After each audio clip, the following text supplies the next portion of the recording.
Hello everyone, it is Joe here from OmniPoke, the channel that brings you guys everything Pokemon. If you're looking for PTCGO codes, make sure you check out the Potown store. You can also get yourself a nice 5% discount on your orders using that code OmniPoke. For today's video, we are looking at the Hangry Hit and Run deck. Yes, Morpeko is a very interesting card from the Sword and Shield expansion. It is a hit and run style card, which I personally do like to play. Looking back at previous archetypes, obviously Sawsbuck was one that I was interested in last format. It ended up becoming a controlling deck, but this has much better damage output on its side. So let's jump into the basic concept about this deck. And that is that Morpeko is exactly that. He hits pretty decently. 150 is his base damage output, which means every time you hit and run and your opponent can't get things like Lillie's Pokédoll out the way, it's a free turn, and it's a free 150 damage minimum because we also have Electropowers to increase that damage even further. So that really is incredible. Just getting one or two free turns with your Pokédolls can sometimes be enough to just close out games, especially if your opponent finds it difficult to access their gusting pieces thanks to our disruption with Marnie or with reset stamp and such. So that can really be a nice option that we have here. And of course, Morpeko does come with a VMAX, and he can end up becoming a bit of a nice sponge for us as well, and has a slightly higher base damage output up to 180, which can also come in handy when we're trying to push over some bigger walls. Onto the Pokemon now. I've tried to go fairly simplistic here. I like having 4 Stellar Wish Jirachi. It's just a good card, especially if you choose to go first. I feel like more and more that I play this format, I actually like to go first in a lot of decks. Morpeko, specifically, I like going first with because it has a 3 energy attack cost. And you want to get that rolling as quickly as possible. We have things like Koko Prism Star, we have Thunder Mountain, so potentially you can be attacking turn 2, and that's way better if you've been able to go first. So I still like going first. That's why a lot of my deck decisions are simplifying lists as much as possible. That's why I've got 4 physical copies of Morpeko V. I want to have access to that guy. I also have the 4 physical copies of Jirachi because I also like starting him, because Stellar Wish gets you into the ball search stuff and your pieces that aren't necessarily supporters but still get you rolling in the game, which is pretty nice. So that Morpeko V in a bit more detail now. A 20-20 hit, 20 to the active, 20 to one of your opponent's bench. Not too shabby if you happen to start this guy, which can be okay. You do have Electropowers that can buff that damage as well, so it can be nice against things like evolving Pokemon or Jirachis and such, especially with those E-Power buffs. And we also have that Electric Wheel attack, the main focus of the deck, doing 150. You do discard an energy from this Pokemon and then switch this with one of your bench. So not quite like perfect hit and run, because you are having to remove some tempo from yourself by getting rid of a recycle energy, which can be a little bit frustrating at times, but at least, like I said, you have that one colorless in the attack cost, so you can actually use recycle energy, so that's at least something going for you. The Morpeko VMAX has 300 hit points, which is certainly a lot to get through, especially in the late game when your opponent has a low hand size to work with, at least in theory. And we have 2 lightning and a colorless on the same attack cost as well for Super Discharge that does 180, and also does 20 to each of your opponent's bench Pokemon. So again, it's almost like having an Electropower inbuilt on this guy's attack compared to Electric Wheel, which is pretty cool. And also doing some additional bench damage isn't a bad thing at all, especially because it does combine with early sparks and stuff that may seem insequential. They can actually become useful later on, like, for example, using a spark with 1 Electropower into a Jirachi at any point in the game, or like early on will then sometimes be like a win condition where you can knock out the active and a Jirachi at the same time. Those sorts of things can sometimes fly under the radar, which can be pretty cool. But usually this is like the last stand, trying to hit your opponent to a low hand size and make them go through 300 hit points, or you can just stick with the Electric Wheel and force them to have gusting effects as well. From there, we just have a bunch of one-offs. I really like the Koko Prism Star, of course. It's an incredible card for getting energy acceleration, not just on 1 Morpeko, but sometimes on 2, which can sometimes be great. Also, Zapdos, a great 1 energy style attacker. We have a 3 energy attacker in the Morpeko, so having a nice 1 attachment that can finish things off that you've already hit with Electric Wheel can sometimes be pretty handy for you. It means that even if your opponent is going to like gust up that Morpeko, you at least have a 1 energy Zapdos in and around to continue putting pressure on, which is pretty decent. Then we have 1 copy of Mew. 170 hit points is an easy break point for things like Naganadel in the Mewtwo decks, and Blacephalon GX decks as well, so protecting against that's a big deal. And of course, Pikarom wanting to do their big tag bolts, trying to defend against that is important.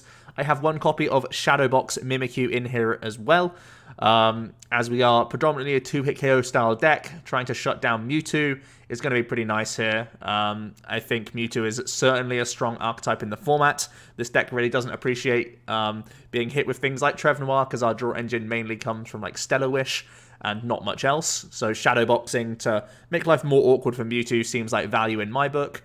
Additionally, we have Absol for some more disruption against other archetypes that are going to try and run that Jirachi-style engine. And I also have one Oranguru. We do have a few Professor Magnolia in here, or Professor's Research, I should say. So trying to protect cards like Custom Catchers, Electropowers, Pokedolls, all those sorts of things can be nice with the 8 Wisdom. And he can also help us access additional cards if we are trying to make a push for certain outs. Onto the trainers now. I'm playing one copy of Fishing Rod or Normal Rod or whatever it is. I feel like it's decent for all the one-of tech Pokemon that we have. If something like a Mew or Mimikyu gets gusted up and knocked out, you can try and Fishing Rod and get access to them again with Quick Balls, which is decent. Also, I'm a little bit concerned about when a couple Morpeko do get knocked out in the game, making sure we have enough physical lightning energy to see us through to the late game, seeing as though we have been discarding some throughout the game. And at the same time, it's more so that because we are doing a discard at the end of each turn, when we hit and run, your opponent can try and reset stamp you back, and you always need to have a follow-up attachment. So making sure there's still a decent number physically in the deck can help shield you in the late game against some hand disruption from the opponents. Great catcher, as well as the 4 custom catchers to try and access the bench. Obviously 150 with 1 Electropower is enough to deal with the Dene, which is obviously pretty good, and custom catcher bringing up anything else. That 1 copy of Reset Stamp, I feel like that's all we really need. We have Volkner, we have the Oranguru that can protect this when we are going for Professor's Research, and we already have a fairly high Marnie count, so it's more sort of a late game supplement than it is like an integral piece.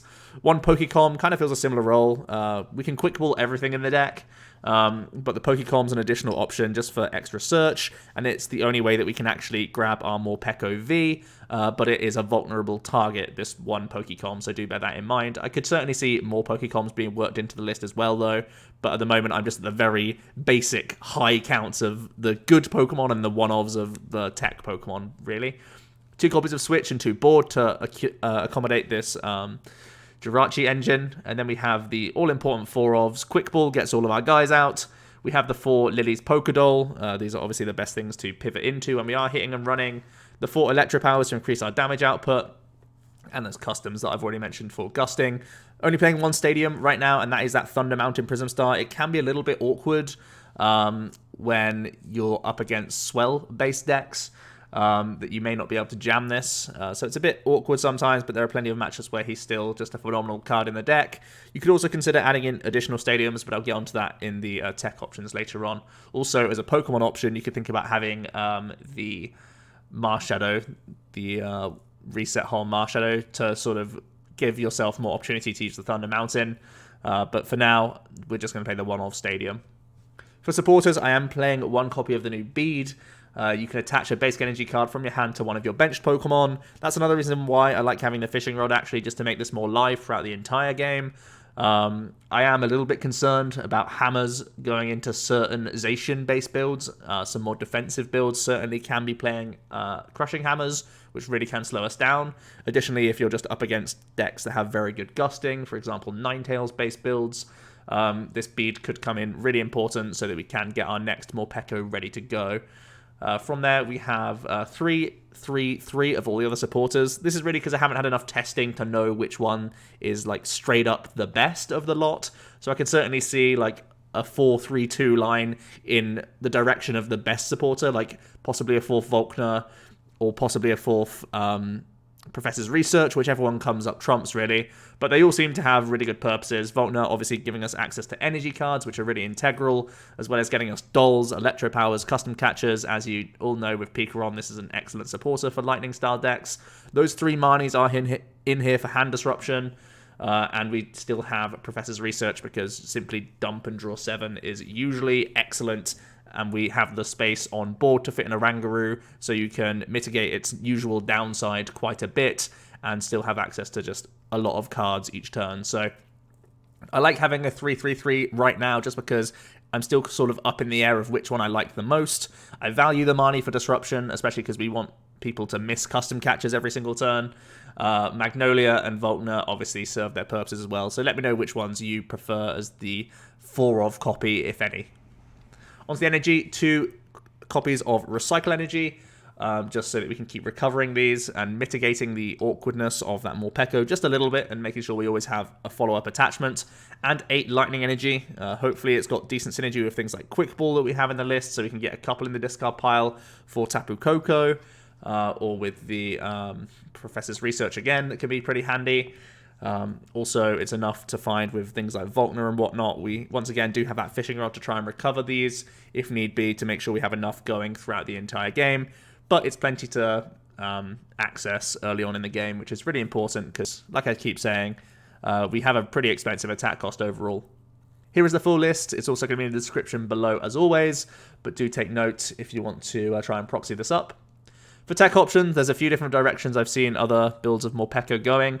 I've seen a few people incorporate a Guzmahala package, and the main reason I'm not playing Guzmahala is I really prefer Guzmahala in any deck that plays a tag call engine, and you can't really justify adding in a tag call engine too much in a list like this, because Sinlin doesn't seem great, Malolana seems terrible, so it would only exactly be Guzmahala which would be useful. Yes, it would give you way better access to Thunder Mountain, but overall I don't see that being great. Another actual option, because we are playing the Volkner package, is just adding in 1 Stadium Nav. I should have put that on the slide, to be honest. If you don't want to go full Guzmahala, but you just want to have Stadium Nav for Mountain, that could also be a more reasonable option, probably.